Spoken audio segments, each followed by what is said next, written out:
Hey Adriana, this is Mrs. Skoglund. Just wanted to give you a little bit of feedback on your summer assignment. And so we are mostly going to be talking about chapter 1 since that's the paragraph that you starred, but I'll kind of reference some other things just as we're going through the video, okay? So to start off, I always look for a strong topic sentence, which we want to introduce the paragraph by answering the question. And I think that you do introduce the paragraph, so you like talk about kind of the general topics in the paragraph. However, I felt like you didn't really answer the question up here. So like the question is asking you, the left and basically the left and the right brain are different, but how do they work together? And so you kind of just said, well, they reason about situations differently to get a better understanding, which is almost sort of what the question already said. So I would encourage you to just be a little more specific in answering that question.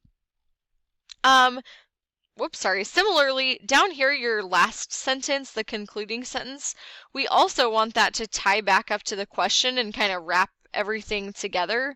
So again, I think like you did reference the question. I just would have liked maybe a little more on specifically how the hemispheres of the brain work together. Okay.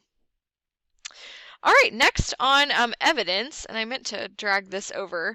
I think you did a nice job selecting your evidence in all of your paragraphs, Adriana. I liked how in this paragraph you talked about the differences in one quote and then how they work together in another quote. So I thought that was a good way to develop the paragraph. The issue for me was how we're embedding our evidence, which is basically how you're putting it in your own writing. So I noticed that a lot of times you have the quotes just kind of hanging out as sentences on their own. And since this is your writing, we want to somehow introduce those quotes, even if it's just like, Daniel Pink explains. The left can grasp the details, blah, blah, blah. And that's something we're going to work on coming up, but just kind of something to note there. Next, I looked at commentary. And I would encourage you in the future to always try to follow that structure of having a piece of commentary after evidence. I actually thought that you had some pretty good commentary before your quotes, Adriana. Like I liked how you referenced the story example from the book. That was good. But the problem is when you don't have commentary after quotes, they just feel a little bit incomplete. Like I don't know as the reader why you've picked those quotes to answer this question. So that's why I had to mark you down a little bit on that. So would just encourage you to add that commentary after your quotes in the future.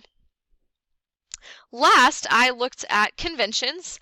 So overall, I thought your proofreading looked good. I just want to point out you are using a lot of personal pronouns such as you, and that just makes our paragraph like a little bit too informal. So let's try to just say like, they work together in situations in different ways, but together people can get a better understanding or, whatever.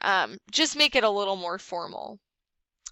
And then your internal citations looked pretty good for the most part. I just noticed like, so I'll mark that one, I'm sorry.